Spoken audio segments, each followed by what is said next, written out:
Have you ever wondered why, despite your hard work and dedication, you feel stuck and unfulfilled in your career? Do you sense that there might be a gap between where you are today and where you actually want to be professionally? If these thoughts keep coming to you, then today's session on professional development is exactly what you need. Especially in our ever-changing world of work, it's really not just about what you do, but it's about what sets you apart.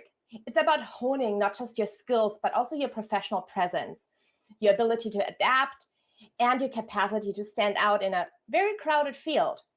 So hello and welcome to day 6 of the 12 Days of Career Goals. I'm Teresa White, a career clarity coach and the founder of Career Bloom.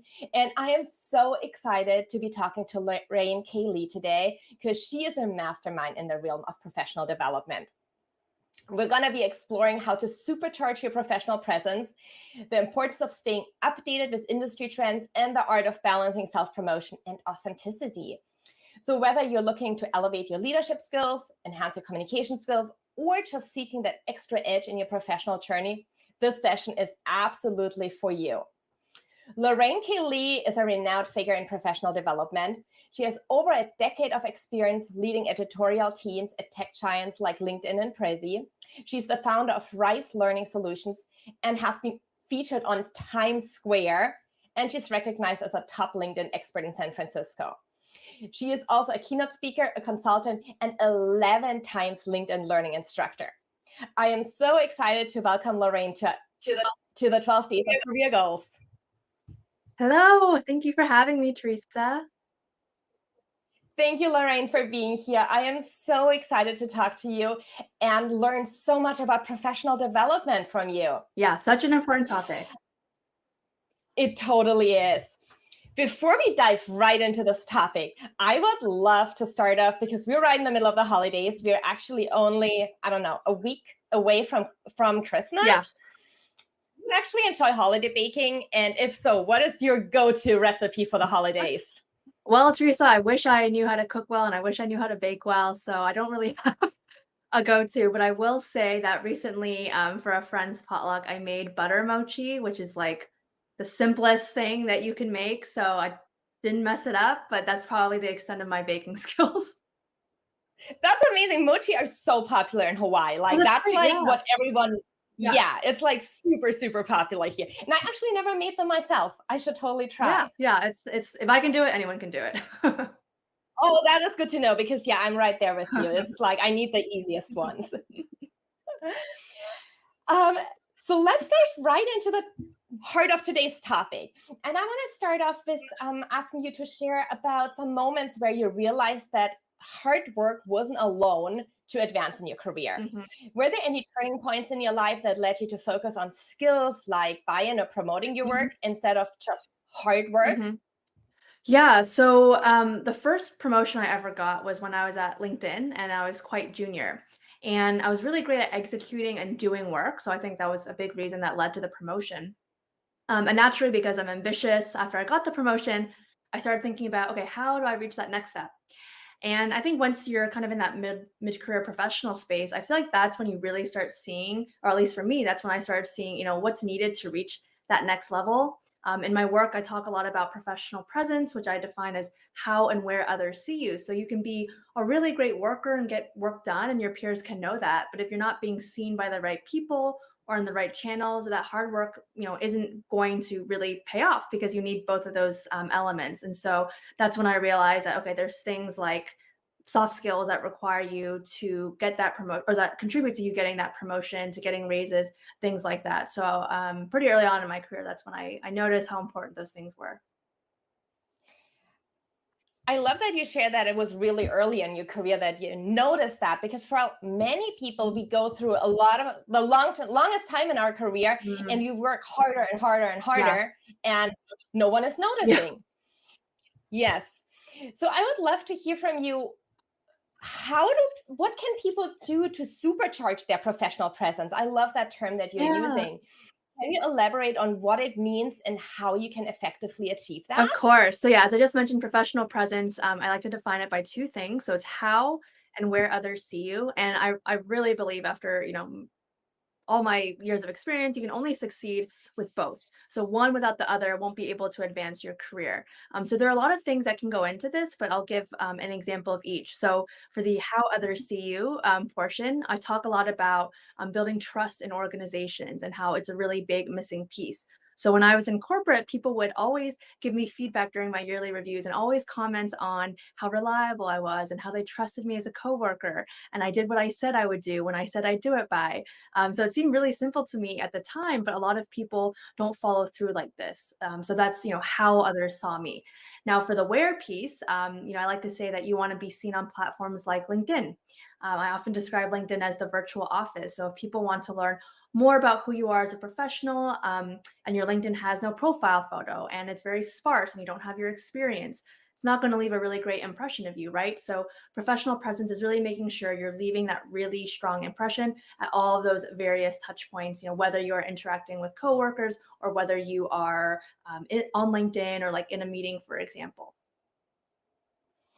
Yeah, I agree that LinkedIn is it gives you such an amazing platform. I'm just so grateful there is LinkedIn, Mhm. because I often feel like I hear from a lot of clients, like they say, like, I wish I could just put myself out there instead of having just to submit my resume to Mhm. employers.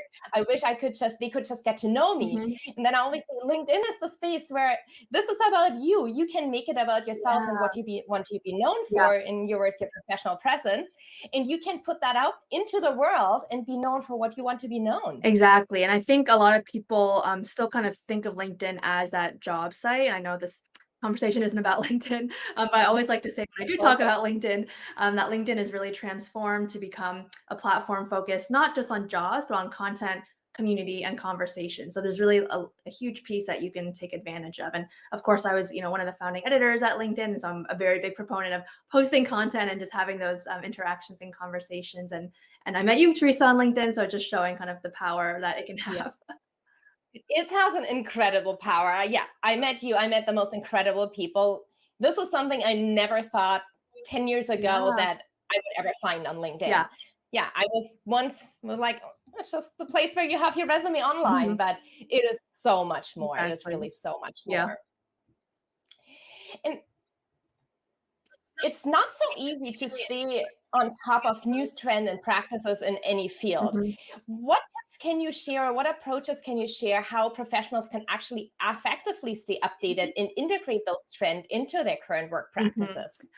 So going back to LinkedIn, I would say LinkedIn is a really great place to start to get industry news. So if you log into LinkedIn and you see that module in the top right of your feed, that is, the latest and greatest business news. So that's a really great place to go. Um, you know, AI is a big topic now, for example. So I did cold outreach to someone who I'm now collaborating with on a few ideas, and she's an expert in AI. And so she's teaching me more about it. I'm helping her with some questions she has about her career. So, kind of reaching out and just like finding people who can educate you is also a really great approach. And then, of course, just reading what is going on in your feed, right? A lot of people are sharing a lot of interesting content. I'm sure there's industry, publications as well, depending on what industry you're in, like HR, for example, SHRM is a really great publication. And then I think just asking your manager, asking other people on your team how they tune in. Maybe they have some podcasts, for example, that they really like. All those things would work to help you stay up to date. I love all those ideas that you shared, and love that idea to go to that feature section on Mhm. LinkedIn. And that might also help to find people you want to Yeah. follow. So once you start finding, because when you start on LinkedIn, sometimes your newsfeed isn't the most exciting Mhm. on day one. Yeah. But then once you actually discover people who talk about topics you're interested in, you will see more and more of those, and you will discover people you follow, and then you build connections and you can learn from them, which is just absolutely incredible. Yeah, that's such a good call out. Yeah, follow the people who are leaders in your industry and learn from them. Yeah. And that's again where LinkedIn is just amazing, that you can actually pick someone's brain who works at your dream company Mhm. or your dream industry or in your dream position. Like, you can follow them, you can read what they're sharing, and then you can get in touch with them. So can't say enough about Yeah. that.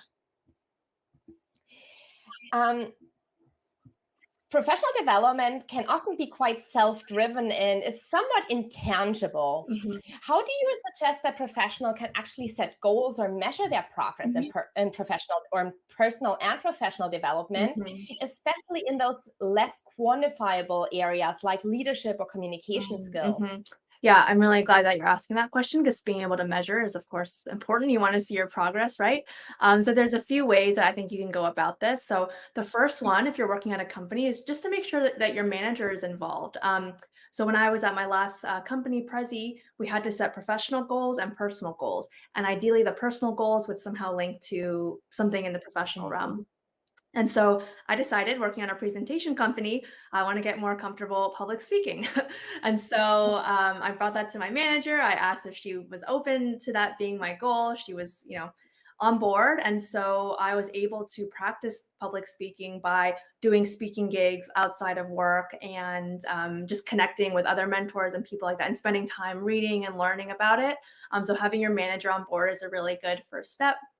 The second thing I would say is carving out time each week to take a short course on a platform like LinkedIn Learning. And I know this one can be more difficult just because there's so much to do in a day. But I like to actually set a calendar item that says like learning time or take a course or something that just indicates to you and reminds you, okay, it's my time to just take even 5-10 minutes. Micro learning is a big trend to pick up a new skill or learn something new. And then the third thing I would say is come up with what success looks like for you. So if you're trying to become a stronger leader, pick a few attributes for what that means to you. Because as you said, Teresa, like leadership can be a very vast kind of Yes. skill. So, I like to call them feedback circles. So get a feedback circle together, check in with them.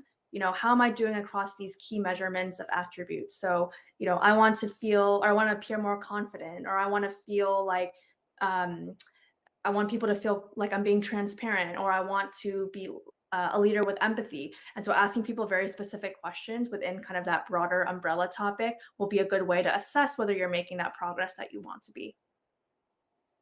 I love those suggestions, Lorraine, because it can feel like, oh, am I getting better at this? I don't know. Mhm. Like, should I be doing more? Should I be doing less? And Yeah, as you said, if you define what success looks like to you, and that can look very different for every one yeah. of us. Mhm. If we know what that looks for us, then we can take those steps. And I love setting time aside on your calendar because we always are like, oh, I'll find time for it. Yeah, But we then never do. the week is Yeah, over and we're like, okay, next week. exactly. But it's kind of when it's on your calendar, you're like, oh no, I have to do this now. Yeah, and also indicates to other Yes. people too, like they see it and they're like, okay, this, I'm Hmm. not gonna try to schedule over this, or if I do, there better be a good reason, right? Very, very true. Yes. And it's like there's never going to be the perfect time because we're always busy. Yeah, It's not that there's going to be that one day where there's absolutely nothing to do and it just is meant for you to learn. Maybe that happens, but most of the time there's always something going on. So exactly. Yeah. just committing to it, like, okay, I'm setting 30 minutes Mhm. a week Yeah. aside, that can make a really big impact over the course of a year. Yeah, yeah, that's a really good point. Like the little steps will add up and ultimately have Yeah. like a really big effect. Yeah. You're right. And that I also love that you just said that because it can feel overwhelming if I think like, oh, I want to do 50 hours of Yeah, professional development next year. I'd be like, oh my God, where do I find this time? exactly. But then when you say I'll do twice a week, 30 Mhm. minutes, it's like, okay, that is very Yeah, doable. and you'll get it done fast And if you can do 2 30-minute sessions a week. Yeah. yeah. And then you come out to 50 hours at the Mhm. end of the year and you've accomplished so much and it fit into your life. Exactly. Yeah. When we talk about self promotion, Mhm.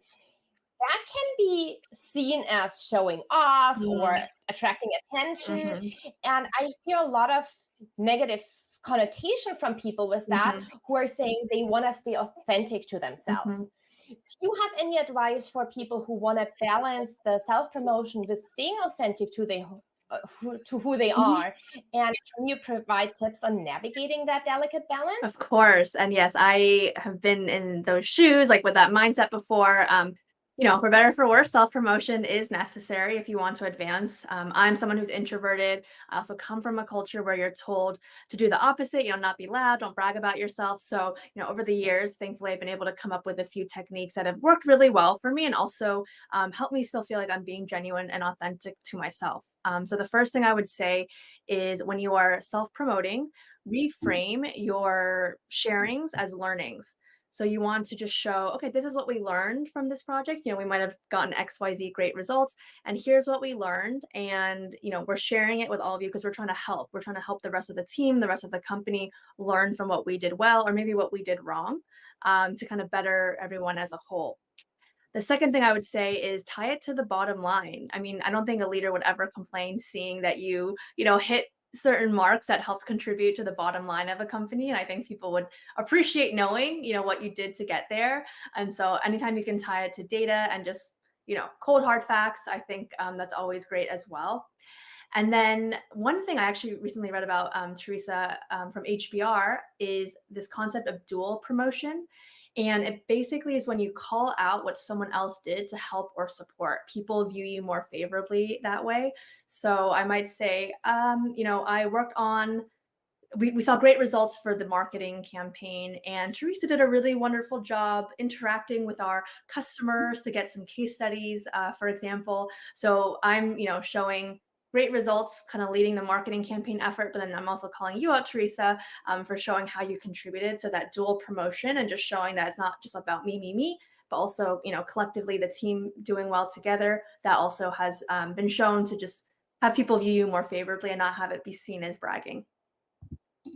I love that. And it's so impactful when someone gives you a shout out in that way. Yeah. If it's not just you talking about yourself, but how good do you feel when your manager says, Mhm. "Hey Lorraine, you did an amazing job in the marketing campaign, this coming up Yeah. this Mhm. fantastic idea," and does that in front of the team. And I do feel like when we start doing that, it can create a culture of where that becomes the norm, where we Mhm. lift each other up and we promote each other. Exactly. And one thing I really noticed as a manager, especially when the pandemic started, but even now, still as we are more remote or hybrid, is that people really crave that kind of positive feedback. And so if you are leading teams, constructive feedback is great and, huge proponent of it, but you also need to give the positive feedback. And so if you want to create a culture of learning, a culture of professional development, you need to support, your team when they do things that contribute to their learning goals and are able to bring that to the company and just again help everyone kind of as a whole. Yeah. Oh, yes, that is so important for building a team. And employees, so many employees, I don't know what the numbers are, but I've been reading studies of how many employees feel undervalued. Yeah. And I think that is a lot because we work hard. We do our hard work and we do everything. But then at the end of the day, we don't speak up for what we did. We don't show what we did. And then it's not being recognized. So it's Mhm. the opposite, right? It's like both. We don't speak about it and no one else speaks about it. Yeah. But when that dual promotion comes up Mhm. of like, okay, I can speak about, and I love how you said, speak about it as learnings, Mhm. because that doesn't feel like bragging when I say, oh, I learned A, B, and Yeah. C while I was doing Yeah. this. And then if I say like, oh, and that impacted the bottom line, thus were our sales numbers. That Mhm. feels like I'm just sharing the Yeah. facts. And then if I give a shout out to everyone who supported me Mhm. on it, then you bring up the whole team. And then if that creates the culture, they might give you a shout out the next time and Mhm. everyone wins together in the end. Exactly. Yeah, and I really like how you mentioned that that data that you saw that people are not happy, not feeling appreciated. And I think there's like two really important factors that I keep reading about, and that is one of them that people don't feel appreciated. And the second one is that people are not getting enough training and not enough support in their role. So it's like these two things are just I think, pretty simple to fix, but it's companies start cutting budgets, it's a tough economic climate, they're stressed out, they don't think to kind of make that space to recognize people. So these are, small changes that can make a really big difference in both a positive or negative way. And so I think companies who want to retain the best talent, who want to attract the best new talent, need to kind of make sure that they're creating a culture that supports both of those things.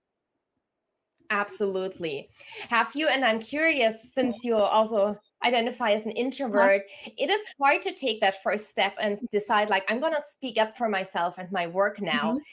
Are there any mindset shifts or anything that helped you where you're like, okay, I got to put myself out there now? Yeah, I think just growing in my career over time, you gain that confidence. But I like to say I actually have a LinkedIn learning course about how to stand out as an introvert. And one of the areas that I talk about is that introverts are often very deep thinkers and they're really strong writers. So I think leaning into that and not thinking, okay, to talk about myself or to self promote, I need to speak out and be super loud at the next meeting. Instead, I can write down like a thoughtful kind of summary of what I learned and share things that way. And I honestly think that's better because especially in remote, work environments or even hybrid, everyone's just in different places and different time zones and things like that. So to have documentation and things written down, I think that has really helped. And just finding what works for you. And if you feel uncomfortable to start, making it clear to your manager maybe that you're more introverted, but and sharing through your manager, like, can you share some of these things out for me? For example, as like a first step could be another approach. I love that. And I have to go and check out your LinkedIn learning course on that right now. I'm so excited for that because it's true. We don't always have to be a huge speaker at a big event Mhm, to promote ourselves. mhm, It can be through those little things. And yeah, if you share those learnings that you learned while you mhm, accomplish something, that can be in a written format if that is more comfortable for you. mhm, Why not decide to send an email to the team and say, like, hey, I wanted to share what I mhm. learned? Who wouldn't appreciate receiving that email? Yeah, definitely. And I actually at my last role would share a weekly newsletter, kind of summarizing the learnings, summarizing wins, also always giving credit, like, this person worked on this person worked on this.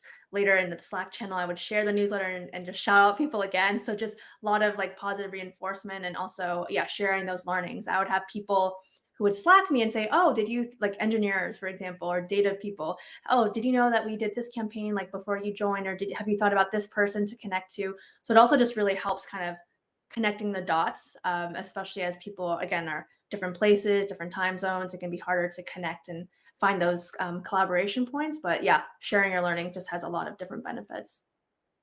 That is incredible. I love that you came up with the newsletter to summarize the wins for the week Mhm. and give shout outs. That is incredible. Thank you so much, Lorraine, for being here and sharing so much advice and insights with us. How can people get in touch with you and learn more from you? Yes, so I would love if all of you follow or connect with me on LinkedIn. I'm very active there. I also have a weekly newsletter called Career Bites. So I share bite-sized tips to supercharge your career.